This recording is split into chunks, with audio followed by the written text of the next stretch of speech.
okuti marché mo ba somba minduki na ndenga cesse tika yango po yebi mamuti parce que l'État congolais ne peut pas vivre sans les armes. Impossible. Ba somba la biso minduki na marché noir baza. Yo ko dénoncer. Bilobela ndebuma bango. Non, ngala sa bango ki ya za. Azo combattre o kabi ya somba ba arme ba teka ba bilobela nde. Siko to somba. Ça qui pour l'intérêt na biso. Minduki na biso ekota grâce à ba pays voisins. Yo ko dénoncer au fundi bango. Bazui ba réarmer Rwanda.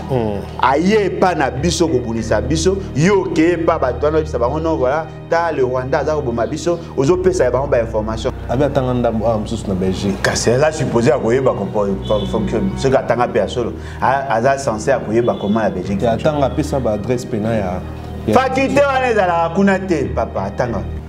Akenati na lola bana miso abatawo ba bato non il faut que cette fois-ci ba richesse à Congo et profiter na bino ba tout ba ba content to casser ba konna mais monsieur est-ce que vous comprenez mambo ça yo kota na guerre entre Chine et États-Unis au longane yo zanan omoni Chine azar États-Unis azar Félix c'est que azar boy muke Félix c'est que c'est un sujet belge.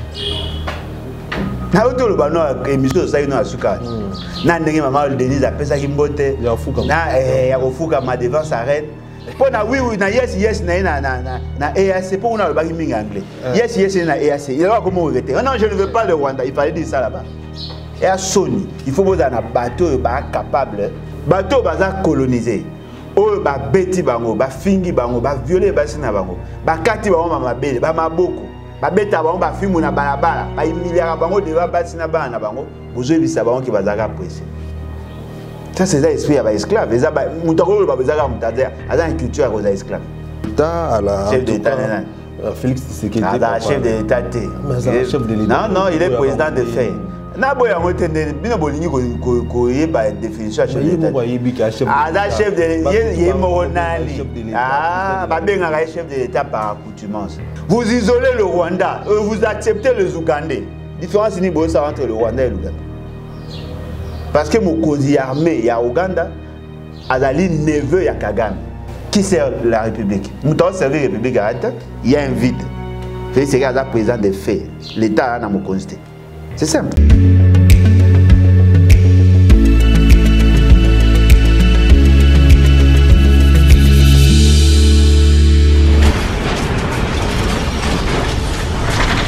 Ma mission TV, le miroir du monde.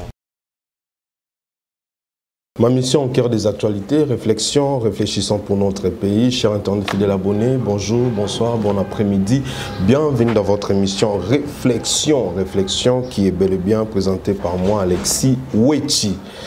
Mbote partout, beaucoup landa biso, boye malam na émission nabino. Le lote koluki labino lisusu mwana mboka papa Alain Bolodjoa. Na eto solo la oezaba actualité tout. Mbote papa Alain. Mbote Ndekonangai, Mbote Nabalandi. En tout cas, merci beaucoup pour l'opportunité.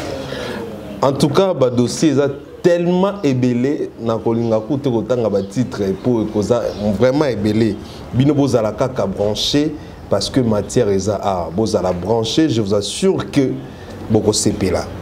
Il y a à manger et à boire.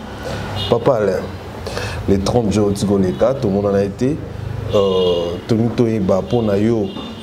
Kotala depuis 1960 kino lelo to sali 62 ans après depuis tozo ba indépendance na biso pour na yo to komi wapi. Bon, en tout cas, contrairement à Batunyoso,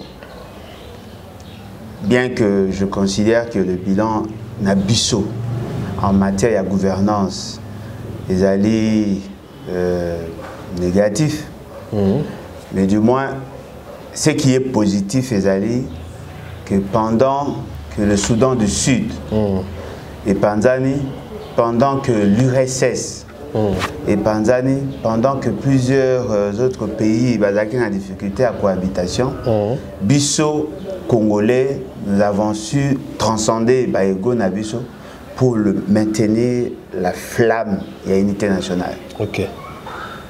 2 345 409 km². Bien que tu aies une influence sur l'Union sauté, mais du moins tout le monde sait que tu as Moko. 450 tribus. de cohabiter pendant des années alors que mon temps est au Panzan.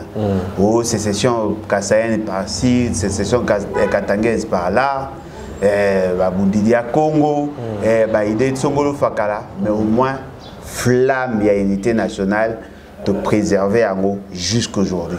C'est ça le côté positif. Le côté positif, Pézali, la progression démographique. Tout ça qui n'a pas 27 millions d'habitants, le Togo a 100 millions d'habitants pratiquement. Et dans les 100 millions d'habitants, notre population est constituée essentiellement des jeunes. Bien qu'il y ait une situation de sous-emploi, mais au moins la progression, on a quand même malade. Mais ce qu'on a côté à moto et à moto, c'est là où on a échoué. Parce que mingi wana eza Babiloko d'une mauvaise gouvernance. Aujourd'hui, par exemple, la desserte en eau potable. C'est vrai, et Bakissama par rapport à 1960, mais en termes de pourcentage, la population où a un accès à maï et à mouké koleka. Aujourd'hui, en termes de quantité, de production et électricité, to bakisi koleka o nenge mindele batikaki, mais fort malheureusement, en termes de pourcentage, ils allaient mouké par rapport à l'évolution nenge bandai kokende. Aujourd'hui, en termes de nzela, les kilomètres asphaltés, Mundela Tikaka a 400 et quelques kilomètres de route asphaltée. Puis on a 4000 kilomètres de route asphaltée. Mais par rapport à la fréquence, il y a déplacement, il y a flux. Au comment on a par rapport à la progression. C'est-à-dire qu'on pouvait faire mieux en matière de gouvernance, mais tout ça, c'est en termes de nombre d'industries. Au Mundela Tika, au comment on a par rapport au Mundela Tika, justement parce qu'il y a eu mes gestions, il y a eu pillage et comme ça. C'est-à-dire qu'il y a des choses qui tout ça la mieux, formellement tout ça était. Ce qui te tout ça une analyse comparative. C'est-à-dire tout ça, analyse comparative avec les autres États où il y a la même situation. Au comment on a par exemple la Chine. Il y a une situation à précarité. Aujourd'hui, la Chine devient une grande puissance. Biso, tozongi sima, tokomi ko senga lisungi na Chine. Alors que biso tozaki bien positionné. Autant le Canada par exemple. Bana le bakomi ko luka ko kende Canada. Alors que la qualité, il y a vie, il y a population, il y a qui presque n'est au Canada. Et fort malheureusement, tout le Canada, le commis avancé. Aujourd'hui, les pays sur le roi, Djibouti, les pays Algérie, Nigeria, les autres pays, qui ont même position mais aujourd'hui, connaître, avancer. La condition de vie na bango s'améliorer. Même pays logo la Éthiopie. Aujourd'hui, l'Éthiopie est allée bien côté. En matière, il y a tourisme, en matière, il y a transport. Justement parce qu'ils ont mis du sérieux. Ce qui veut dire quoi? Ce qui veut dire que plus les choses évoluent, moins la qualité, il y a cerveau à la population, il y a des dirigeants et comme donc on a connu vraiment une sorte de régression et il faut tout ça l'effort, tout se ressaisir au plus vite pour mettre notre pays dans l'orbite de développement. Ok, mais papa, on a quand même côté lobby du côté positif. Du côté positif, qu'est-ce qui a fait que tous allons toujours, Congolais allons toujours unis? Non, mais il y a un grand travail qui a été fait par paix et indépendance. Et ça dit que inculquer na biso un certain nombre de valeurs, notamment le nationalisme au Lumumba développa, parce que c'est lui qui était le dépositeur de la vision nationaliste, contrairement à il y a tendance il y a Kukabola Mboka mais il y a maintenant qui pensa flamme ça ils un message au balancer et puis il faut coïncider na volonté paix à peuple à vivre ensemble au moins sur une hymne national unis par le sort, unis dans le fort pour l'indépendance et que avant nous n'étions pas unis. Comme unis à partir de Posa na biso nyonso ensemble il y a cause indépendance C'est-à-dire que Moudamtazaki na école, na matonga. Mais tant qu'on va communiquer devant question indépendance, on va dire, ah, bien qu'il y a des divergences entre nous, tout transcender les divergences, tout sangana pour que tout soit indépendant. Et dans ça, il y a eu une sorte d'entretien, il y a environnement. C'est-à-dire que père wana basala qui penza effort, il y a kolobana batu mu Congo, mu Luba, mu Ngala, mu Swahili bien que basangisa on a marqué bazali peuple moko. Allez. Beau sangana, beau vivre ensemble, beau vivre ensemble. Ce qui a fait que consolider davantage. Et puis biso moko avec les temps. A participé, bien évidemment, mais il a trouvé quelque chose qui a été déjà un décor qui était planté et là qui est favorable à Moutoutou à Rosana pouvoir. Et lui, en tant que Lumumbi, c'était bien que à Traïsaki, mais du moins, il avait cette philosophie-là, les unitaristes. Alors, au moins, net, il est l'obé. La création, il y a un grand centre. Et ça lui et l'autre mot créer émulation. C'est-à-dire que le comportement au Moutaza nango na Kinshasa, au Moutaza nango par exemple na Matadi, au Moutaza nango na Mbandaka, au Moutaza nango na Mbujimai, par rapport à la présence, il y a bateau dans la province de Moussous. Et ça ndenge monté na Moutou affaire na village. Pour Moutou affaire na village, il a l'habitude de fréquenter une catégorie de gens tous. Dans la plupart des cas, il y a même province.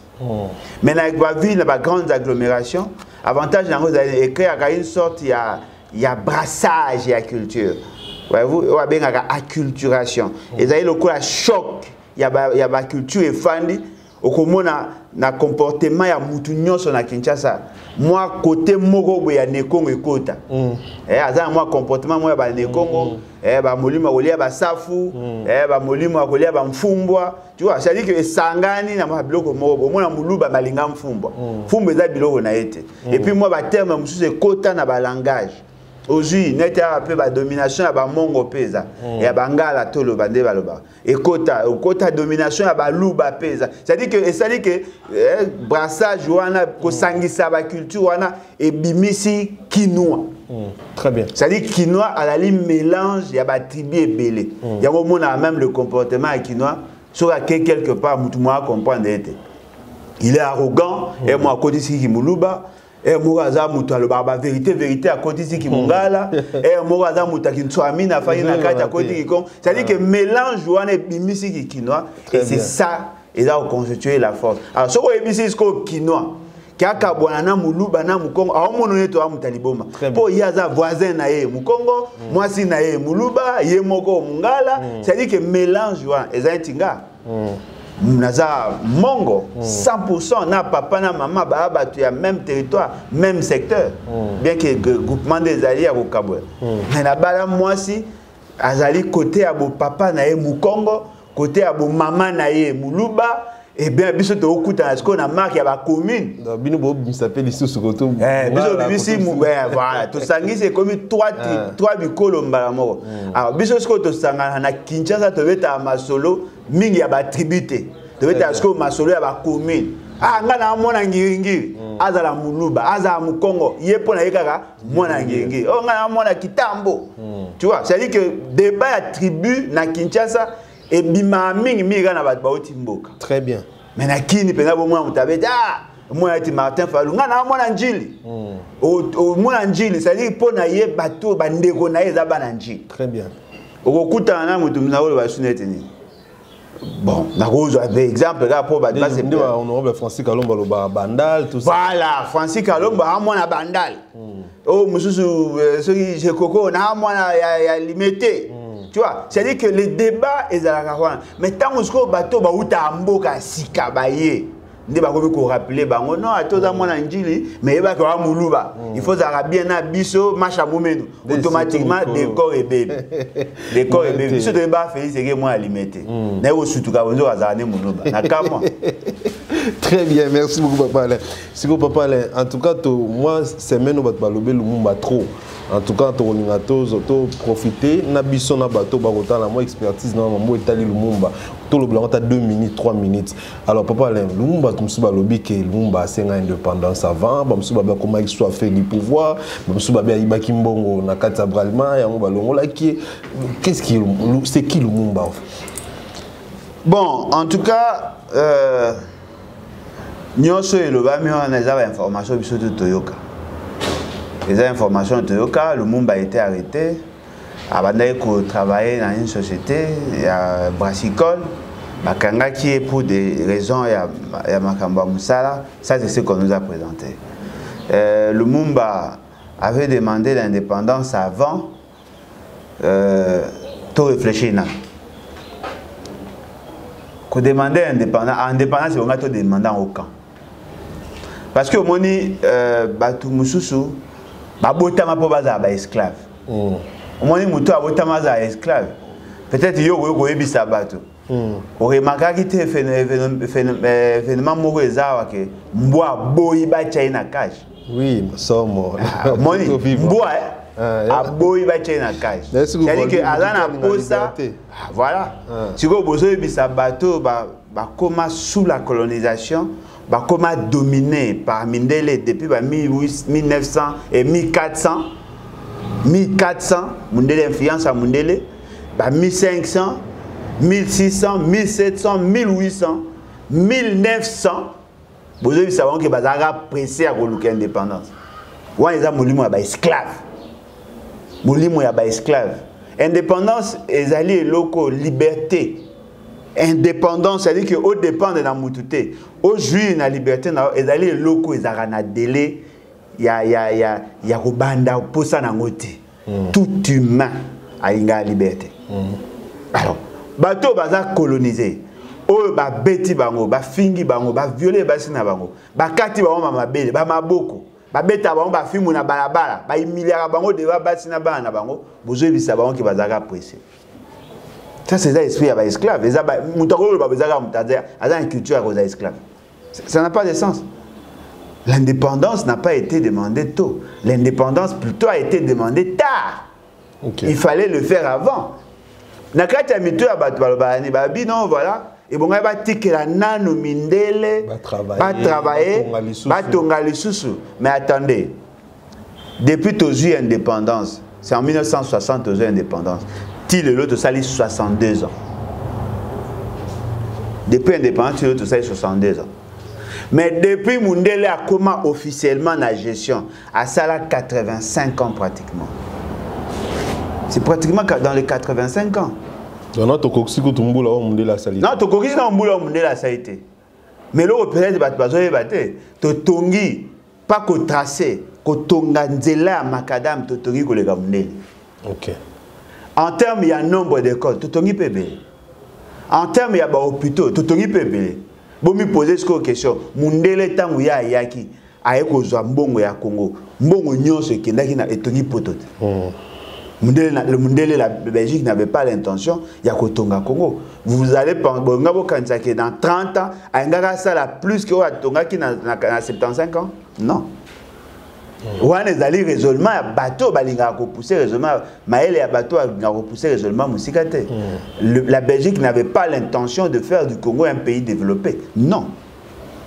La Belgique avait besoin de profiter d'ango et puis tout que musikate. Combien de personnes avaient-ils demandé l'indépendance? Quel est l'acte que le monde a posé pour que l'indépendance et ça avant? D'ailleurs, dans le discours, il avait l'intention que l'indépendance est en 1961. Très bien. Et l'autre a accéléré l'indépendance en 60. Et d'abord, la dynamique qui est à niveau africain, et puis aujourd'hui, l'action qui est à Bako, c'est ce qui a accéléré les choses. Mais Mundele il faut baxer sur 60 ans, c'est-à-dire qu'il y a une indépendance vers les années 80. Or, vers les années 80, la dynamique africaine, on n'allait pas trouver un pays africain sérieux où Azaki a eu indépendance vers les années 80. L'Afrique du Sud, c'est vers les années 90. Mais justement parce que bazaki na dynamique ya cohabitation. Mais abiso ngaki za beauté ngaki za colonie. Quelle est cette colonie française ou ba colonie ya ba anglais ou ba indépendant en 1980? Citez-moi un pays où a eu indépendance n'arrêta avec les années 80-90. Baza combien? C'était une dynamique africaine. Et de ce fait, résolument, il faut battre pour ça avant. C'était une exigence et environnement. Tous les pays africains avaient besoin d'accéder à l'indépendance. Bateau bazara na intention à critiquer le monde babo. Ezali bateau balingaki basalango de manière séquentielle. Non, ko libérer l'indépendance na Congo central, ba Congo va communauté indépendant. Après batali Katanga, basalango progressivement. Non, ça ne pouvait pas tenir. Ils ont résolument battu pour ça. Sauf à pouvoir, qui soit fait du pouvoir. Non, mais Lumumba n'était pas assoiffé du pouvoir. S'il était assoiffé du pouvoir, il allait avoir et la présidence et la primature. Qui a fait des Kassavou président de la République? C'est Lumumba. C'est la majorité parlementaire qui a choisi le Kassavou. Vous voyez que il y a pouvoir, il y a présidence, la primature. Lumumba n'était pas assoiffé du pouvoir. Et d'ailleurs, on pouvait aussi laisser Tika Lumumba vivant. S'il avait accepté à Komi qui dit ça, il y a Kondima Koza Moumbu, il y a Mindelenege Baomba Lingi. Lumumba allait rester Premier ministre. Et puis il allait avoir la maîtrise à président parce que le président de la République était l'émanation du Parlement où il y a Zaki majoritaire. Et ça, ce sont des gens qui ne sont pas bien éduqués en matière politique. Et à sonner. Très bien, merci beaucoup Papa Alain. Tout côté en actualité politique, tout le monde est sorti médiatique. Il y a chef de l'État à la chef de l'État. Félix Tshisekedi. Chef de l'État. Chef de l'État. Non, il est président de fait. Définition chef de l'État. Chef de l'État par accoutumance. Le président de la République est chef de l'État. Mais chef de l'État, il y a un porteur, il y a une valeur. Il y a la République, il y a une oui, il apporte ma valeur. Net valeur nini. Valeur net nini. Ça diplomatie à Makassi. Diplomatie à Makassi. Merci beaucoup Papa Alain. Alors, sortie médiatique, il y a le président de la République, Félix Antoine Tshilombo. Tout le monde en tout cas, point où en tout cas est touché vraiment la population. Ils allaient tout le monde à lobby que état de siège pour les palpable, état de siège et permettre à ce que bateau tout réseau mafieux tout au bazala qui ko tiami suna bango na ba richesse na biso mona qui un véritable coup depuis qu'il y a attaqué état de siège aluma mbele a lobby que abeli sous que asengi na ba jeune ba ya ko s'enrôler et belé en tout cas na armée déjà na 2 points wana Papa là yo ko baboni Mukolo n'a ressenti que Félix Tshisekedi a commis plus sérieux dans ses discours. Ces jours-là, peut-être, mais à passer, je doute fort qu'au souhaité. Pendant l'état de siège, les chargés à sécurité à parc et à Virunga, les chargés à sécurité à parc et à Epulo, na Ituri, baloba clairement devant tout le monde. Il n'y a pas longtemps, cette année, que bakangi batu bima de manière frauduleuse na or, il y a plusieurs tonnes, il y a or bakanga, plusieurs tonnes, il y a or et bima. Bazo exploité or pendant l'état de siège. Et ça n'est même pas 6 mois. Il y a l'anda wote.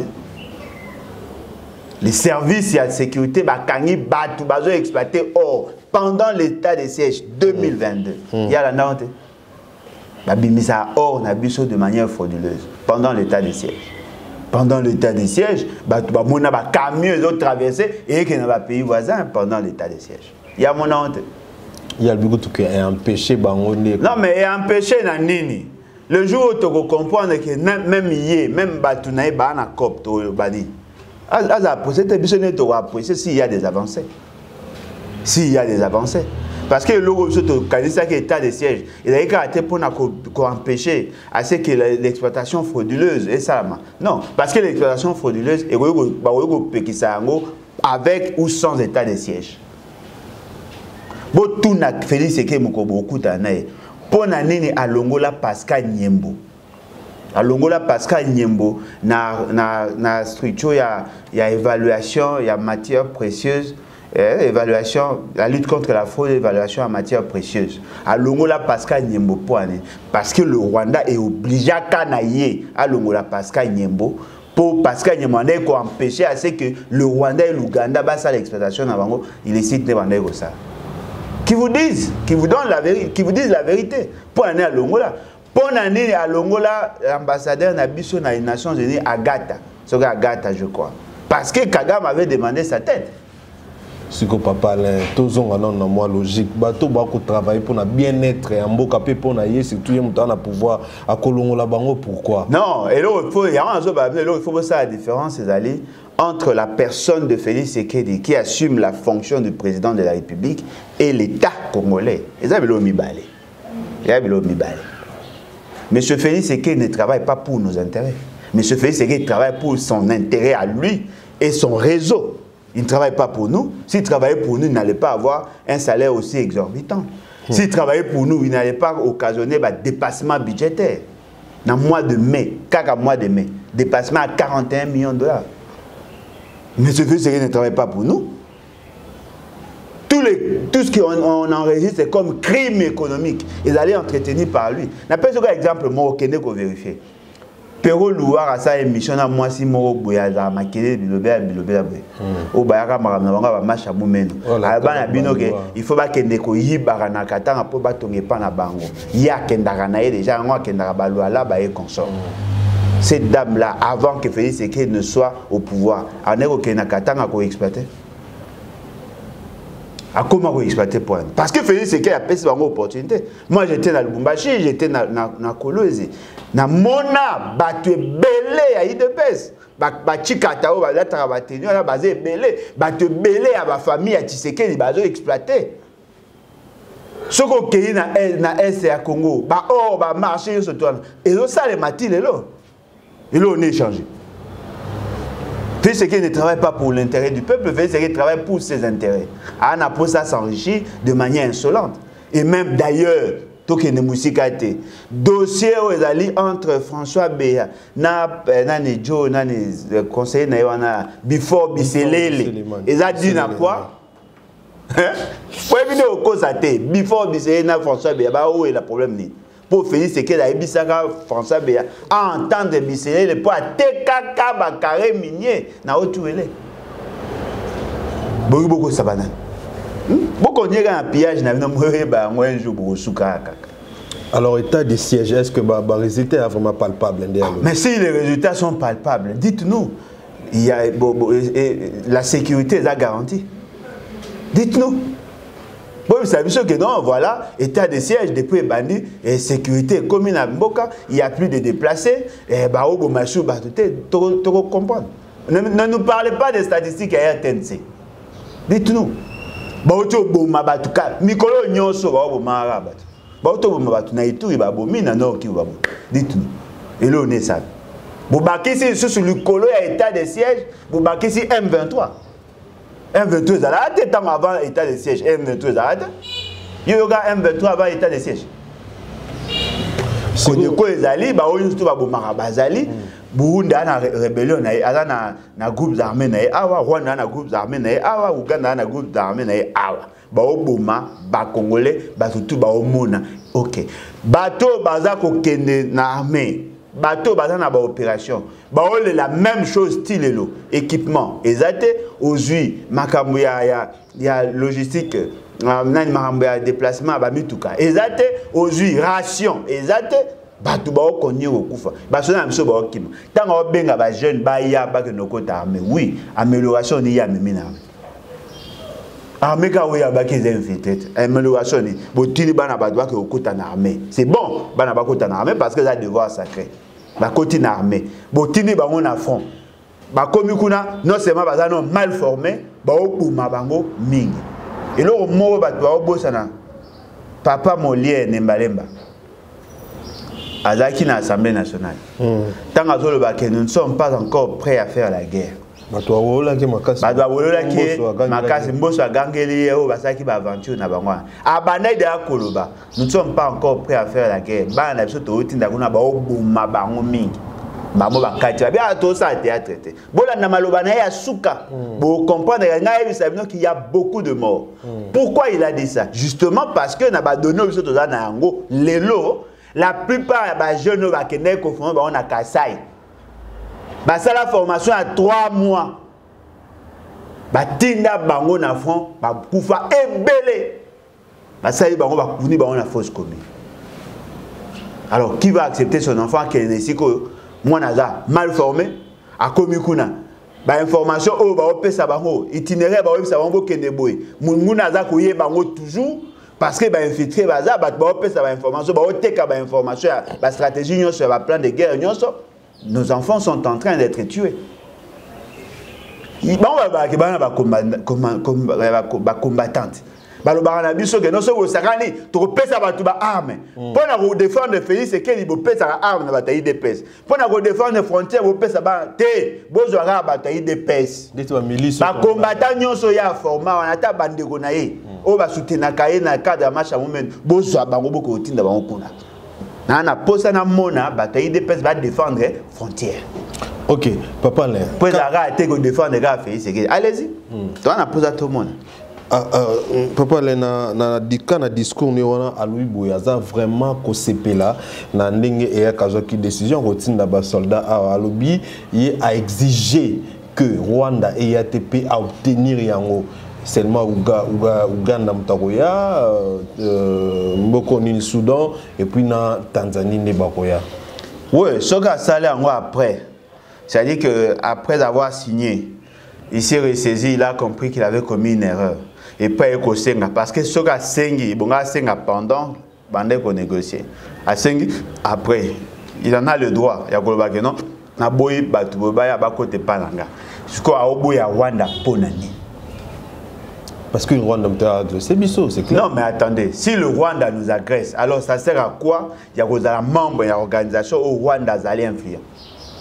Si c'est que c'est le Rwanda qui nous attaque, pourquoi avoir intégré EAC?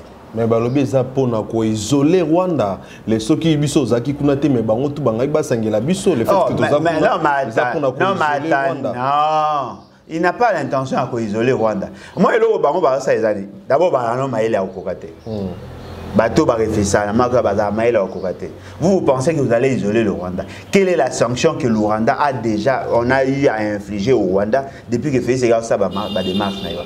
Rwanda gagne. Est-ce que vous savez ce que Félix Sekedi est en train de vous faire?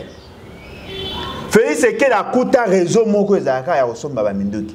Azu ba information à Kenango ko isa ba non voilà si je combats Kabila parce que à cause ça ba arme azako linga ko déstabiliser pouvoir, il a créé un réseau ba arme ko par de manière frauduleuse et tout ça, il donne l'information au Rwanda. C'est le Rwanda maintenant qui a pris les informations avec la démarche et comme il a niveau à Conseil de sécurité, ils ont insisté encore sur la vente. En tout cas. Non, c'est ça, ce sont là des réalités. C'est-à-dire que M. Félix Sekedi, dans cette maladresse et la gouvernance, il a posé des actes contre nous. La meilleure manière d'isoler le Rwanda, c'était de continuer dans l'élan autozaki nango. Le Rwanda, oui, mais pas le Rwanda en tant qu'ami, en tant que frère.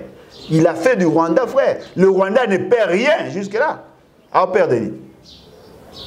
Le Rwanda ne perd rien. Le Rwanda reste et garde son influence. Mais il reste que place vous isolez le Rwanda, vous acceptez les Ougandais. Différence entre le Rwanda et l'Ouganda. Parce que mon cause armé, il y a Ouganda, Azali neveu, il y a Kagame. Dites-moi, vous avez fait quoi dans votre raisonnement là? La différence que vous faites entre le Rwanda et l'Ouganda, c'est à quel niveau? Tu aurais pu Ouganda a servi base arrière en M23 dans le village Moussous. Non, mais il faut dire ça à M. Félix Sekedi. Apparemment, lui ne comprend pas. Va lui dire ça.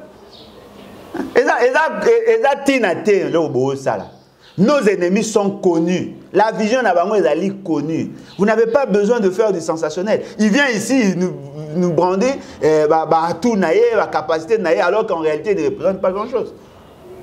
Est-ce que vous avez un monde normal? L'ami de mon ennemi est mon ennemi. Je n'ai même pas besoin de vous expliquer. C'est simple. La vision n'est pas portée par le Rwanda. Le Rwanda, c'est le bras séculier. La vision est portée par toute une zone des gens. La zone là, ils allaient bateau, bazar. EAC, ils allaient une organisation. Oyo, bazar na posa, pour ça la promotion, il y a Est et il y a Afrique. Et dans ça, les dirigeants de pays, bazali porteurs, il y a une vision connue. La vision à Kabola Congo pour que le Congo ait la ressource influente ndenge bongakeza. Baza na vision à Kolinga ko ça la zone na bango l'empire Imatuchi. Ils sont dans cette vision là. Et ba centre d'intérêt, il y a tous ces pays là, ba s'organiser à telle enseigne que Marambo ça est réussi. C'est ce qui justifie la présence de M23. Yozolo Bageno, je commande le M23, mais en même temps tu soutiens les. Vous pensez que le M23 n'ont de base arrière que le Rwanda? Non. Le M23 sont entretenus par la vision Imatuchi. Et dans leurs revendications, ils sont dans ça.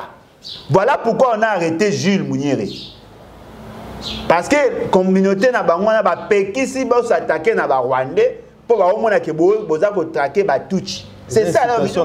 Pour l'incitation à la haine, t'es pas parlé. Non, mais incitation à la haine contre qui? Contre le Rwandais, à Saléon. Est-ce que Rwanda bazar? Non, mais attendez. Incitation à la haine contre le Rwandais. M. Félix Tshisekedi combat qui? Il y a un qui a beaucoup de Rwanda. Si vous avez beaucoup de Rwanda à côté à point, mais Rwandais bazar. C'est ce que Gilles veut vous dire. Les Rwandais sont ici chez vous. Même dans les bêtes, nous avons Rwandais bazar. Nous avons Rwandais bazar. Si vous avez Rwandais kuna, mais vous avez Rwandais ici comme oh quoi on a?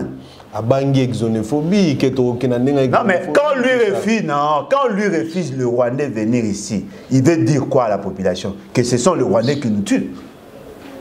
Alors pourquoi ce doit sécuriser bon? Kenera ba mbeto na bango tchaka tester ya ki Rwandais au monde tchaka ta et sonner Rwandais ta basé belé ndenge baza ta la ba Rwandais be na ba mbeto na.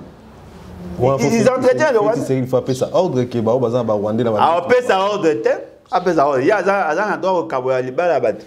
Après ça, on pas les ébélés à Rwandais, dans vos institutions, il y a des Rwandais, dans vos cabinets, il y a des Rwandais, dans vos méthodes, il y a des Rwandais. Bon, on a poussé beaucoup ça banane. Nous avons encore un abîme dans Zata. Mouto a lobby na peuple congolais qui va Rwandais, ba obo mabiso, ba okanga Jules Mouniéré. Ceux qui ont vraiment na posa au Bunisa ba Rwandais, okanga Jules Mouniéré. Parce que le message est loba, il y a un mot qui est lobby nasi. Différence c'est ça. Non, ba Rwandais ba kotate, mais boana ba Rwandais sikamo. Même bateau ba ça et la rabaza na service à Rwanda, aux ana bango sikamo. Na quoi monsieur Félix Tshisekedi, c'est impossible. Moi j'ai été vacciné. Na quoi jamais na monsieur Félix Tshisekedi. A vous honnête vous connaissez. Mais à lobby ça quoi aménager ba effort na pour na Congo nouveau. Mais Congo nouveau wapi? Allemagne d'Afrique, tout monité. Mata programme Chile Gelou, tout monité. Mais au moins, il y a un scandale financier où il y a enregistré. Chaque mois, il y a détourné mbongo de la République. L'argent qui était destiné à faire Kofuta agent, consommer à la présidence de la République. 41 millions de dollars dépassés dans le niveau de la présidence, alors qu'il y a des agents qui ne sont pas payés, alors qu'il y a des projets qui n'ont pas été financés. Il fait ça où? Tout le monde a dit que famille n'est pas bonne. Bobeta les solo moro bonakala. Oh non, ba longoli ba barrière pas Kabila démocratie ba barrière za les sous-souté. Mais na limité bobeta les solo te ba barrière za. Non, ko ningi sa mduta lo ba ke ba barrière za. O yebi ke ba barrière za. Et alors, on est échangé. Bon, ça va protéger maman Mukonzi. Oh, Boboya qui va protéger Kabila, va dire qu'il a sa liberté à battre un mouvement. On a dit maman Mukonzi pour la sécurité, il faut avoir une barrière. Pour la sécurité, oui. Maman la bisognoso, oui. Il faut avoir la sécurité, oui. Pour la sécurité, il faut avoir une barrière. Comment ça? Antoine Tilana va baleka souté. Non, mais baleka tendez à l'État. Ah, il y a un long, on a pas de temps na bibo. Na personne a yé moga fani kimia.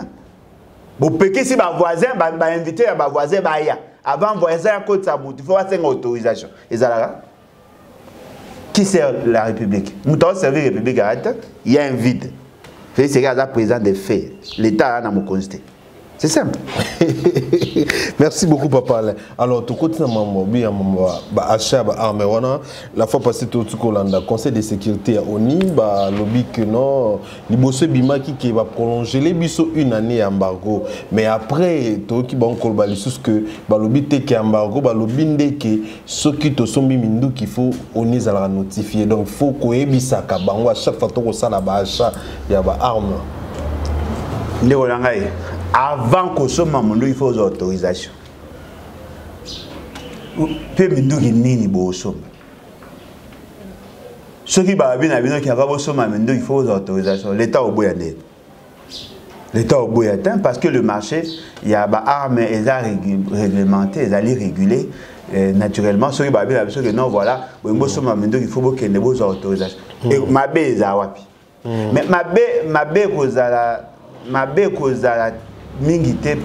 parce que vous avez le droit, il y a mais ce n'est pas ça la réalité. Okay. Ce n'est pas ça la réalité. La réalité est qu'il y a des armes c'est ça, c'est simple. Il y a police, il y a police, on n'a pas facilement parce qu'il y a des balles. Autorisation dans l'État, instrument pour la police. Mais pour l'armée, ils ont serré le marché. Comme même dans le niveau, il faut sanctionner les pays où il y a des armes dans le marché noir. Nous avons des difficultés pour aller lobby là. L'équipe lobby là, il y a un pouvoir. Si c'est secret à l'État, pouvons-nous vivre sans les armes? Jamais. Nous avons la guerre. Nous avons la guerre. Au côté marché, moi, je suis qui n'a pas cessé. Tika yango po yebi mamuti. Oyi mamuno esa mate oye okipalo mamususu. Ozui au côté sina maramobo. Oliyo ana ko bloquer, OK ko dénoncer ba ko pesa ba information automatiquement ba comprendre parce que l'État congolais ne peut pas vivre sans les armes. Impossible. Balinga bazaka oye au côté ils arrangent les armes mon cher, moi je remarqué carburant moi écoute carburant bimabo non carburant bimabo état les a circuit les bateau ba l'Arabie sur carburant au lieu que son na $100 quantité de son bara ba te réaction à 75 mais ba qui sera quantité pour bimer ken et ça fraude oui mais faut y d'abord comment il fonctionne tant yo ko ya obika na pekisi et carburant côté yo éviter répercussion na ngo na nyonso ezo salema c'est lui-même qui nous a trahis. Il pouvait se taire aussi. Et ça, le fait que nous avons le Rwanda. Il a biso. Batu baebi maramba l'État te bilobela ndebo mabiso bilobela na bango. Batu basomba la biso mindu qui na marché noir baza. Yo ko dénoncer. Bilobela ndebo mabango. Non, ngala ça bango qui ya za vrai. Azo combattre kabila somba ba arme ba teka ba bilobela ndebo. Si vous avez pour l'intérêt na biso. Minduki na biso ekota grâce à pays voisins. Yo qui ont dénoncé au fond di bangote. Pour pekisi na bato ba aider biso. Ba on ba sala ngona ndenga kintswami na ndenga obata. Yo qui ont dénoncé bilobela o qui ont dénoncé. Si ko bango sko ba bangi sanction. Ba o aider biso te ekota nzali yebisa na matadi. Bo cha on a conteneur biloni. Bilobela ne. Papa l'imbitu Keita wazali représentant ni à lobby boy à lobby qui Rwanda ko na mindu qui moko sophistiqué. Papa, on a un discours à Baolinga ba distraire. Et M23 plutôt. Non mais il y a un discours à Baolinga ba distraire. Mais M23 on a sophistiqué, M23 c'est l'armée rwandaise. M23 c'est l'armée rwandaise. Tout le bango comme le Rwanda a le droit de s'acheter des armes, même des armes sophistiquées quand il veut. Vous savez pourquoi? Vous savez pourquoi? Parce que le Rwanda est entretenu par la puissance au Félix Tshisekedi de la Bango, base la décision pour que sauver le Congo. Félix Tshisekedi croire pour que les Américains, les Anglais, les Français, les Allemands vont aider Yassi Samamba M23. Vous imaginez, Mouto est censé accueillir la situation, à croire na bonne volonté, il y a bateau bâti na Kagama Bomabiso. C'est quand même fou ça, franchement. Hein? C'est ça, moi il y a d'autres sabi non, Félix Tshisekedi likama, yango wana likama. Est-ce que bon monde normal? Le Rwanda n'était pas une puissance en tant que telle. À la puissance, voyez-vous? Le Rwanda veut nous agresser. Entretenu par les Américains et les autres centres d'intérêt. S'entretenir, c'est-à-dire que le Rwanda ne fait qu'exécuter ce que ces réseaux-là, ça n'est pas na biso. Réarmer Rwanda.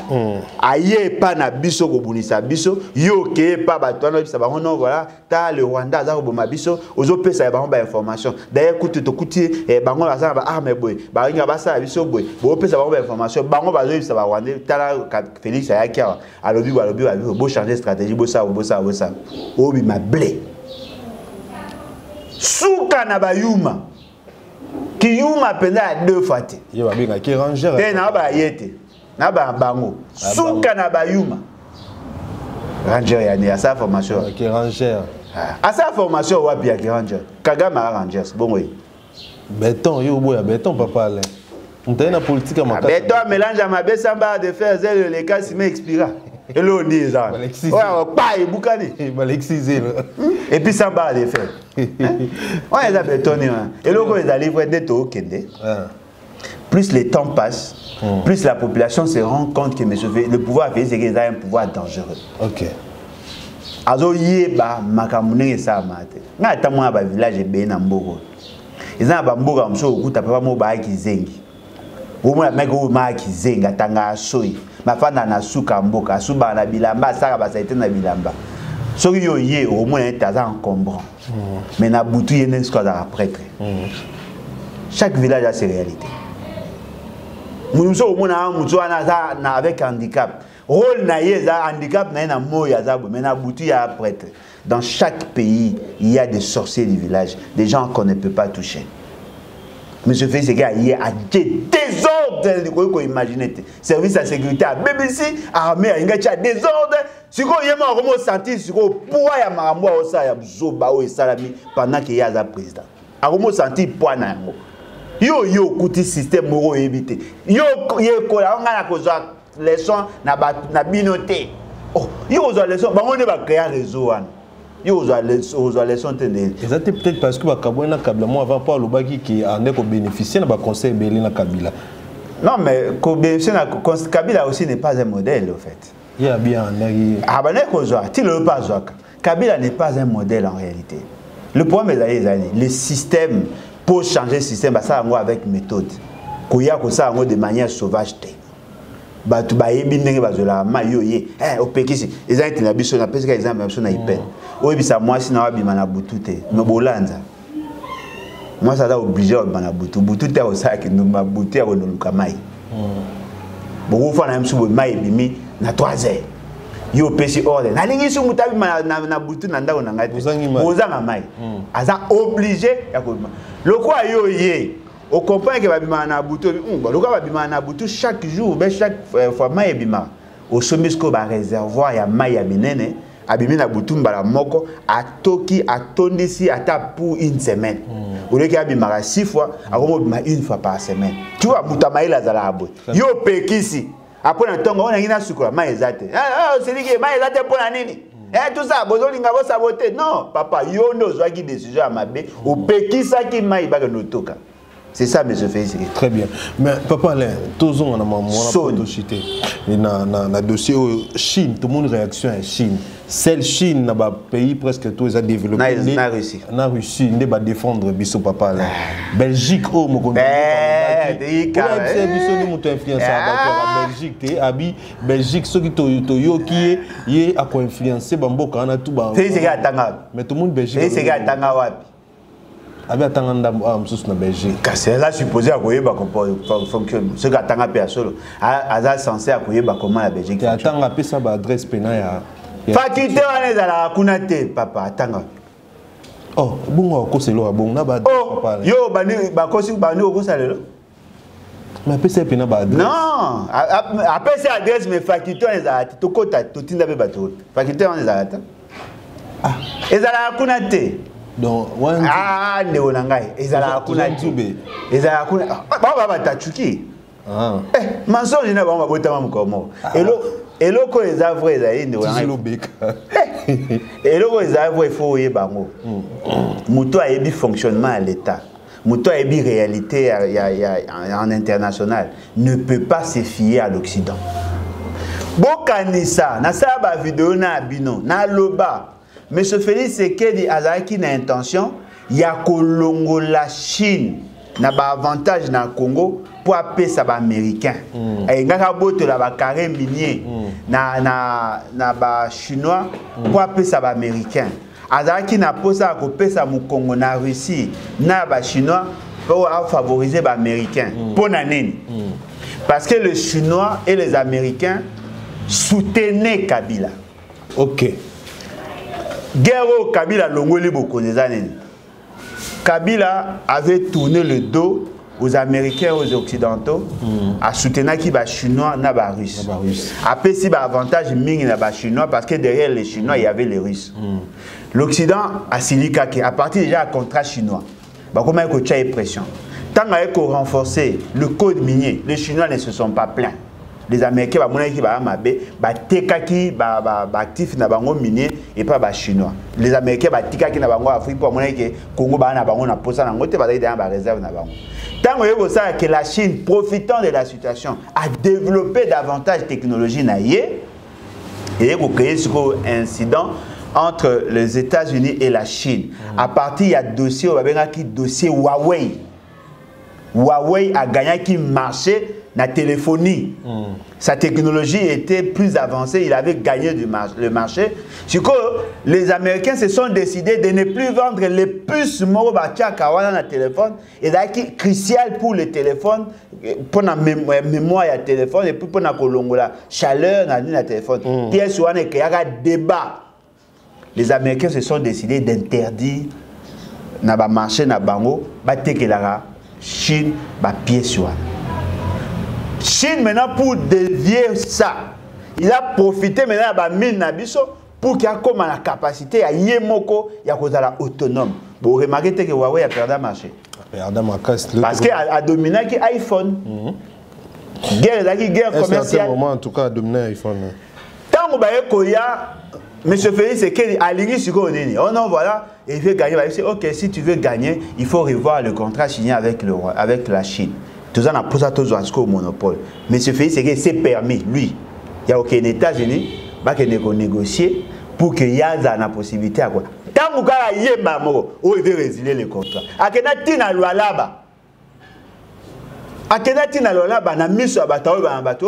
Il faut que cette fois-ci, la richesse à Congo et profiter de Bino, tout va contrat, tout casser va contrat. Monsieur, est-ce que vous comprenez mambo ça? Il y a une guerre entre Chine et les États-Unis. Il y a Zanan. Moni Chine, hasard. États-Unis, hasard. Félix Tshisekedi, hasard. Boy, Mouké. Bah oui, qu'on écraser à tout moment. À compter les États-Unis, le roi a outé kuna. États-Unis sont Chine aligné à Bounissa, États-Unis à côté l'autre, à côté là, à côté de Oh, léopard na lion ba obunda. Yosko oza mbolo. Ba au côté l'autre. Bah on écraser pour arotika pe yote, arolinga pe aro défendre yote. Ils craignent le lot, c'est vrai, bah soutenir, bah on ça va armement et tout ça, mais ils craignent les a détruits. Ce qu'on y a vu ça en net aux arbres, net fait, quand net au monde a fait, failli le goût à Goga, failli le thé, à Gogande Bachino. Failli le goût à Gogaïta, à Gogande Bachino. Hein? Ami côté ça qui n'a le yingé. Aujourd'hui, vous remarquez, les Chinois, les Russes, ne vont soutenir Congo. Allez voir dans le pays, il y a EAC. Quels sont les pays qui ont soutenu l'État congolais? Allez voir. Kenya. Allez voir. Ouganda Boyi a soutenu Rwanda. Non mais allez voir. Alors dites-moi, à côté il y a EAC pour gagner quoi? Voilà. Et là on a pas de Mitouni. Ah, Mitouni. On va payer EAC et soutenir Biso. Bah pour soutenir Binoté parce que c'est un plan boutiqué. Bouya on comprend on tende ni papa.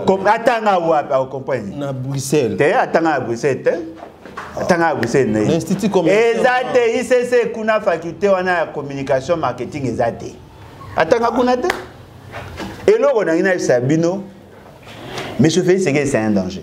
C'est-à-dire que tellement ça m'a avec maladresse. Comme on menaçait l'ambassadeur chinois, c'est la Chine, c'est la Russie qui nous protège aujourd'hui. Oui, oui. Botika, américain, tout ça. Boyebi marambouté, boyesika, boyebi marambouté. Kabila a compté sur l'Occident. Baebisi no kene sala dialogue na bandeko na yo boyo kanaso boyo kane bo pesi une bonne constitution. Donc on va soutenir les institutions, on va vous financer dans le projet de développement. Bah on a 600 millions de dollars. Un pays comme le Congo, 600 millions de dollars étalés dans 5 ans. C'est-à-dire que 120 millions par an. Kabila Zéliti en 2007 a eu une réaction. 2008 a eu une réaction a tourné vers les Chinois. À quelque ça le contrat chinois, les Chinois nous ont promis dans les 9 milliards de dollars. On les a dit bon on va payer avant exploitation, mais bon à peine à droit il y a 17% na ba exploitation ba ko ça. Chinois il y a 2 milliards cash. 2 milliards de dollars et de poussière cash. Ce qui a permis à Moussis de construire plus de 2000 km de route. Moundela Salabiso en retard. Au bout, tu as raison. On a raisonné le discours il y a les Nations Unies en 1973, le bar Marambo. Moundela, jamais pays n'a eu se développer. Jamais. Parce que les conditions de vie à peuple naïe et dépend de la paupérisation na bino. Le jour où le Congo deviendra une puissance, les Européens vont dans un chômage. Très bien. Il y a un mot dans la bande. Oh, la Chine s'en fout. C'est vrai que la Chine n'est pas parfaite. C'est vrai que les Chinois visent aussi leurs intérêts. Mais les Chinois, ils ont aussi la guerre dans le monde. Ils ont papa. Ils ont 1 milliard. Ils ont 200 millions. Ils ont 1 milliard. Ils ont 1 milliard. Mais ils ont 1 milliard. Ils ont 50 millions. Ils ont une marque qui aide. Et voilà, nous avons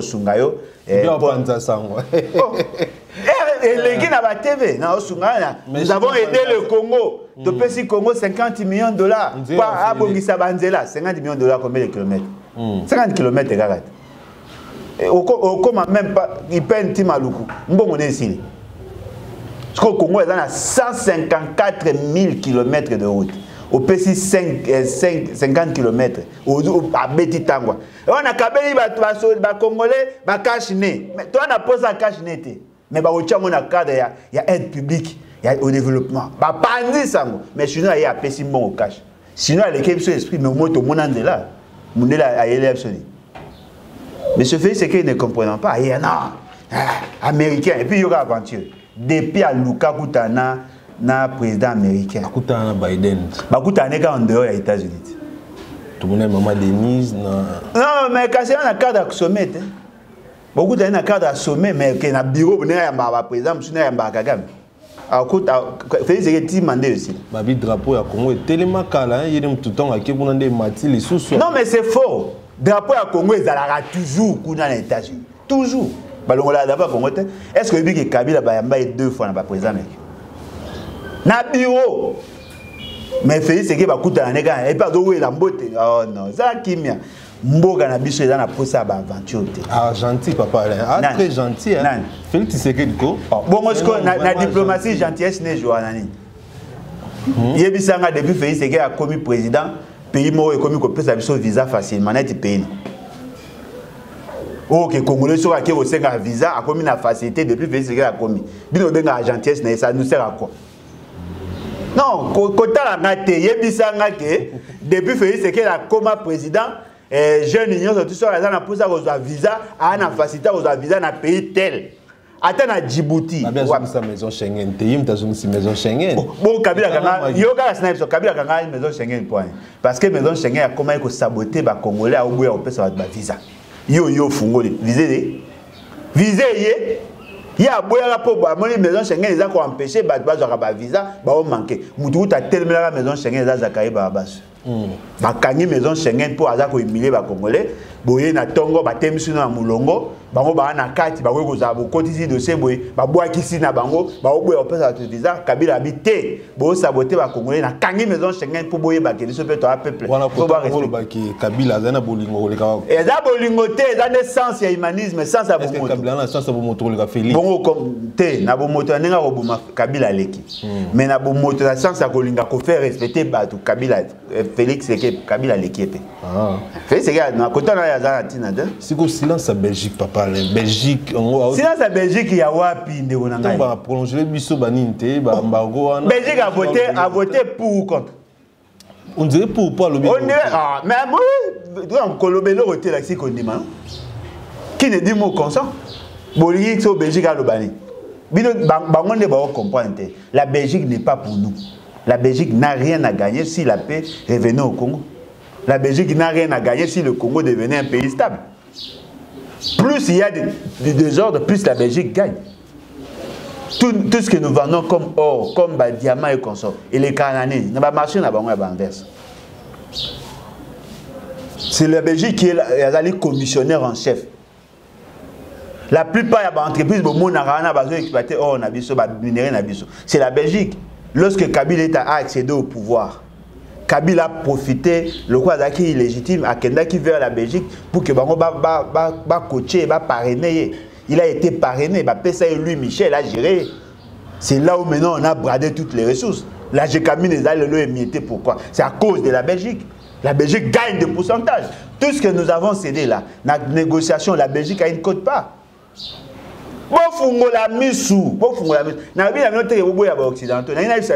L'occidental ne viendra jamais travailler pour votre intérêt. Ça n'a pas de sens. Un capitaliste ne peut pas venir développer votre pays. Impensable. Boluka mécanisme moussous. Ceux qui vont comprendre, je suis désolé. Très bien, merci beaucoup. Un grand merci à Pasteur Raymond Boukaba. Merci pour notre prière et puis pour notre soutien, Pasteur. Tu as fait ce que notre prière. On a fait son beauté. Papa Pasteur, tu as fait ce que notre prière. Pasteur Raymond Boukaba, aux États-Unis, merci. Papi Kibonge Mbote na Paris. Il n'est pas un pasteur. Il est pas un pasteur, non.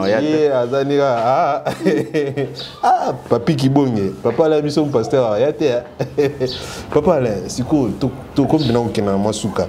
Discours il y a Martin Fayulu. Est-ce que l'on a qui ont pris des 30 gens? C'est n'alité. Alors le mot on va congolais ba ko loba moi trop moi critique abi tant Félix Tshisekedi da ko loba et que on a autre ko loba que ceux qui to lingi Belgique a influencé batou alors bi pour na ezali complexe oh Félix Tshisekedi da zana envers ba Belgique et puis azali pouvoir Félix Tshisekedi da pouvoir colonial.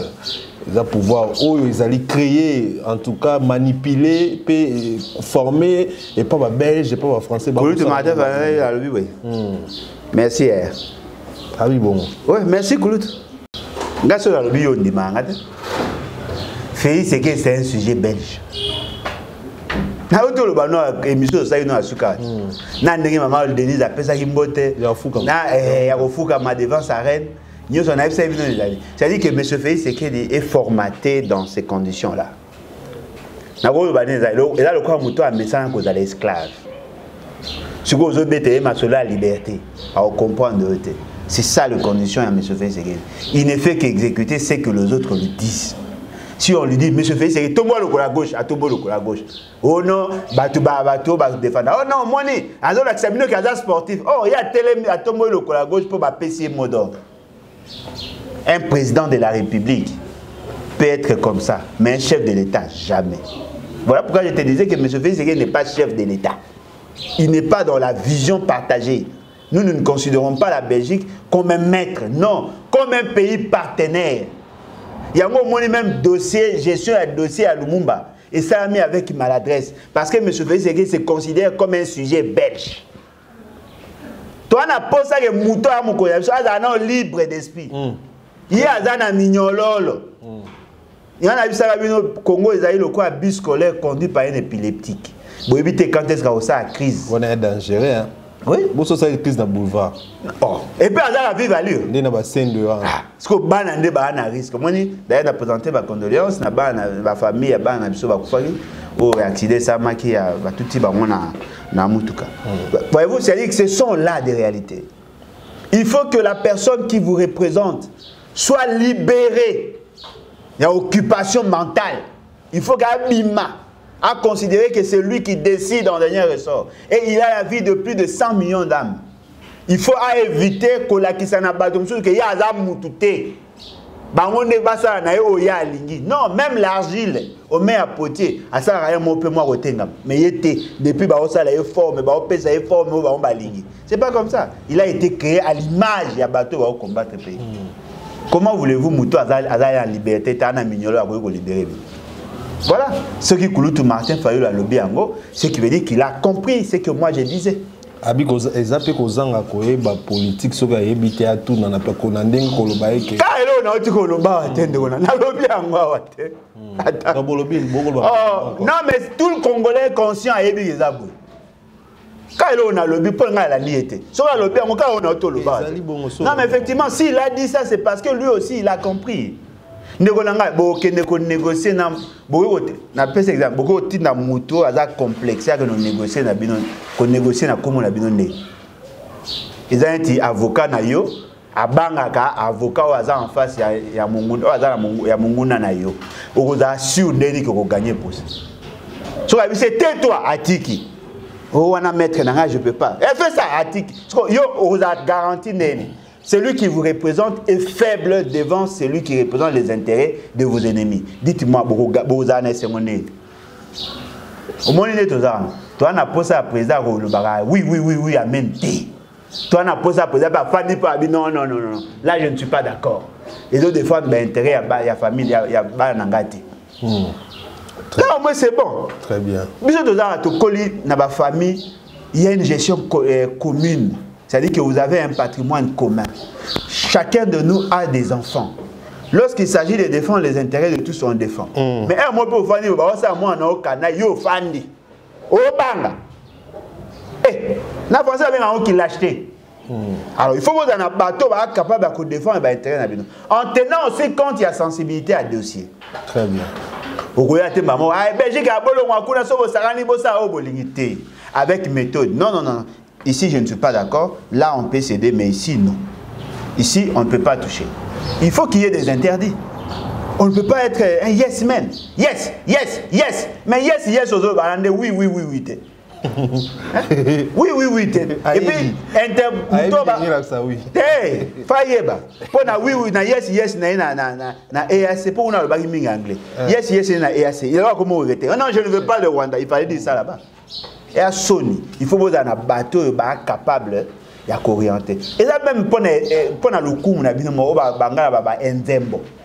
Moi, le coup, on a bien et moi, je suis représenté. Il y a un moment où il a Mobutu point. Mobutu dignité pour l'Afrique. Il avait des faiblesses, certes, mais il avait la personnalité. Il y a des gens qui ont une personnalité. Mobutu a été président africain à quelques présidents en francophonie. Mobutu Boche na sima. Mobutu a été na sima mutafa na kit. Bino mo ça là on a déjà testé. Oui parce qu'elle a une charisme mais fait ce que ba sala.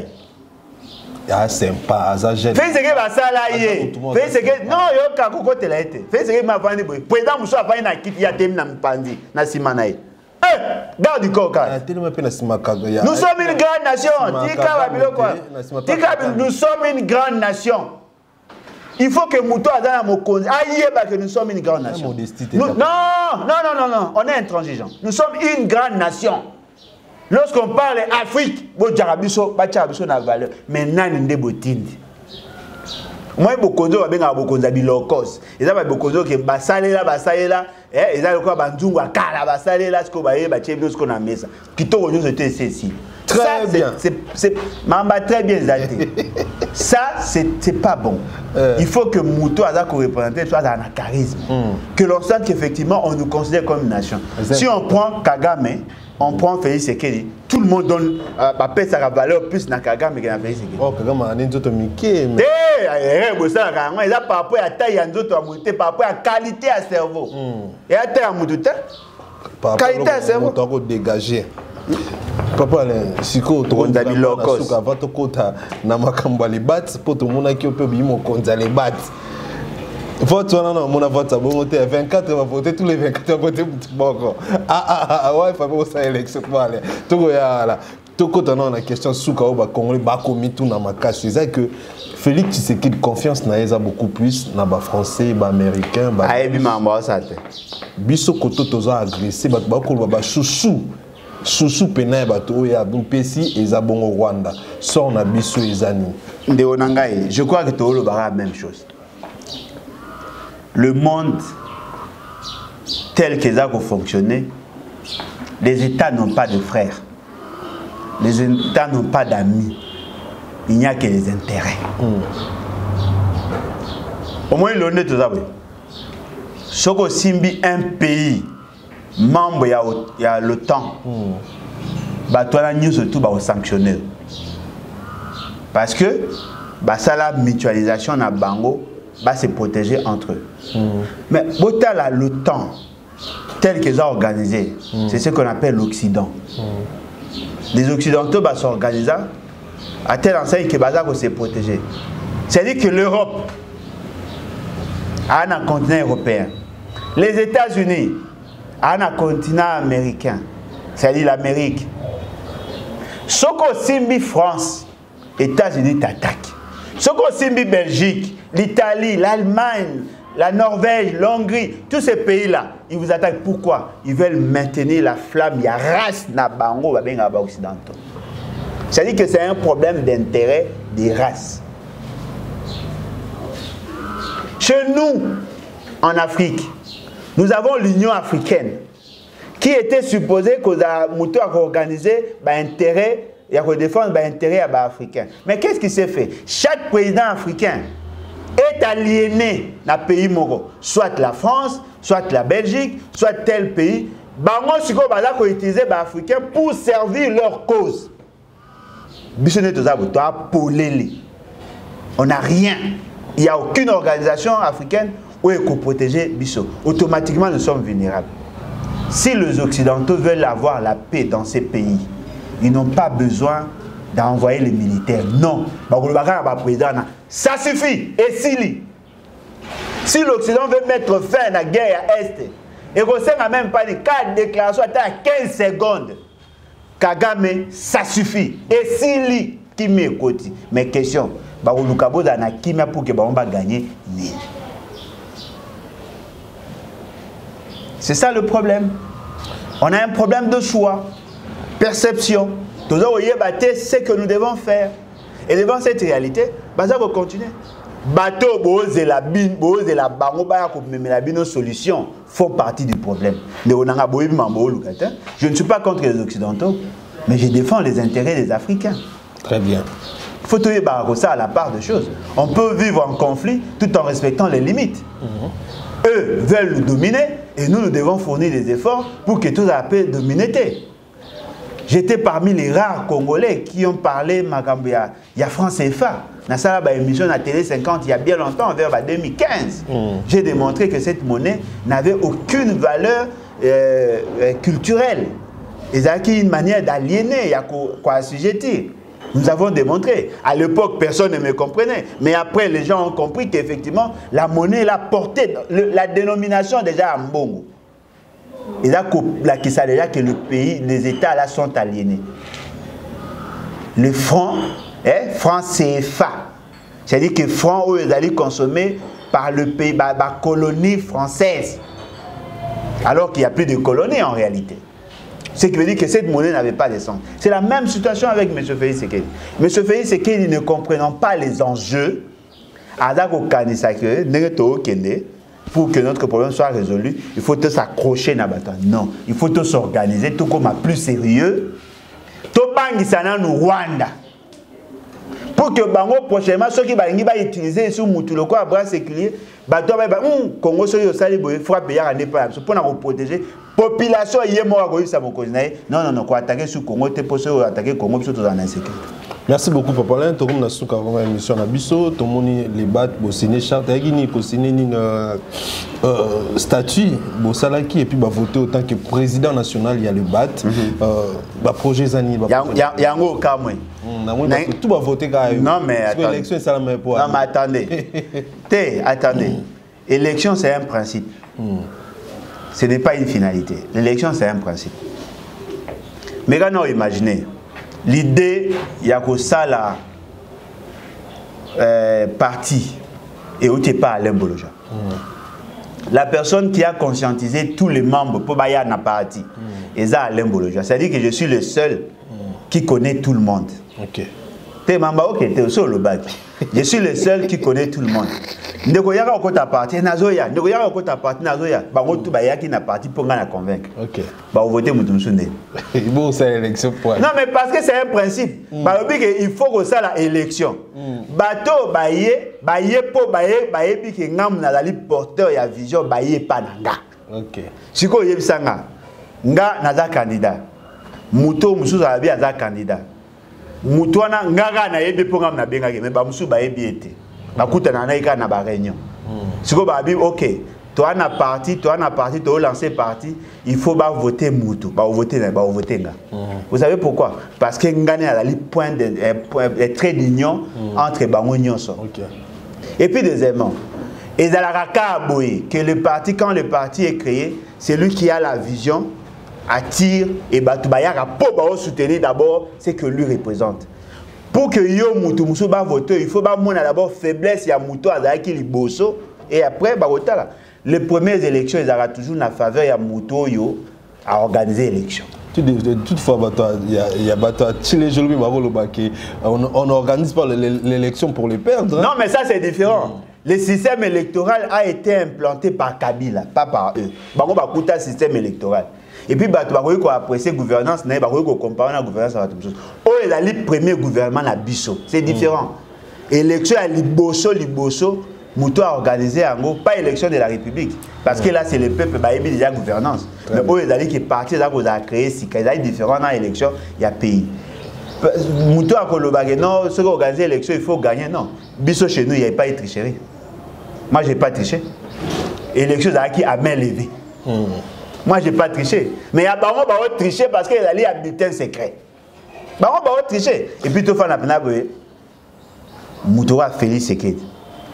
Na libabe nyoso tout le monde na gestion oui. Na maramunyo so amabe tout le monde. Il y a des gens qui pensent que Félix Sekedi peut être élu. Non, ils allaient comment? Ba voter na nini? Neti nini? Na likam neti likamunini. Peut-être raison mo ba voter Félix Sekedi. Ezali. Eh, bobe ko tu quitte on va faire na vide. Ba voter na nini? Ata likamo ba voter ezate papa. Neti nini?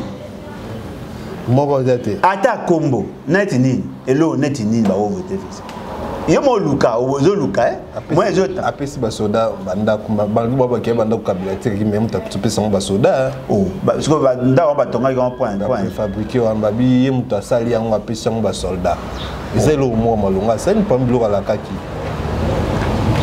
tu as combien de provinces 26 siko apesi ba soda wapi oh ya ba préfabriquer ba chaka côté ya kitambo wana banda kwana oh Kabila tongaka ya kala wana ba voter Kabila là babi mtasilisia muto atongaki azaki na intention opesa ba soda yo silisi ba voter muto azaki na initiative oh ya azwaka initiative eza oh ya azwaka initiative na mbongo yango ba libérer quand même basi ba boto fele papa là yega robota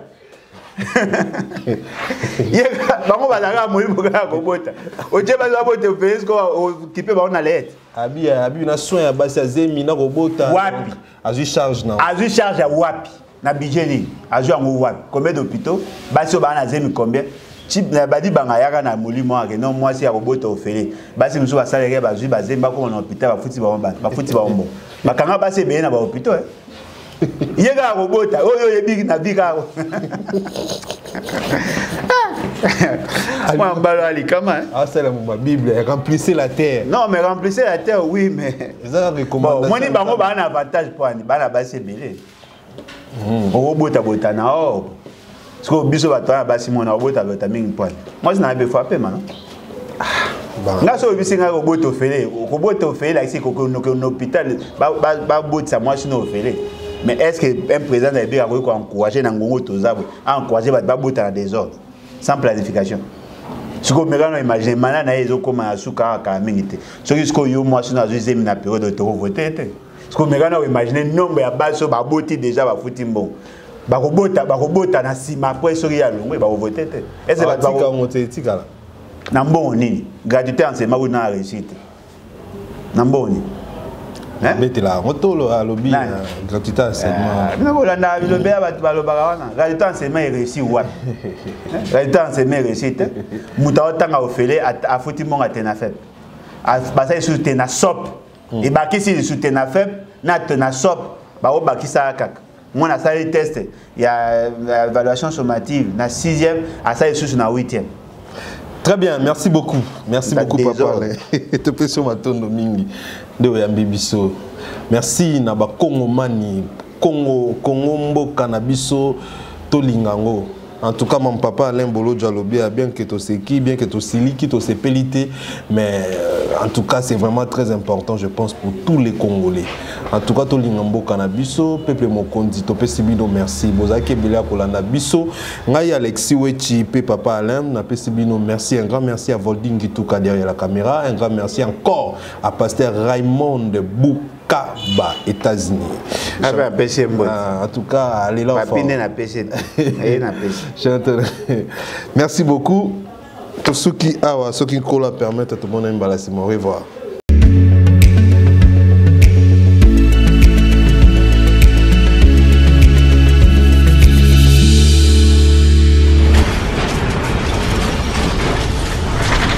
Ma mission TV, le miroir du monde.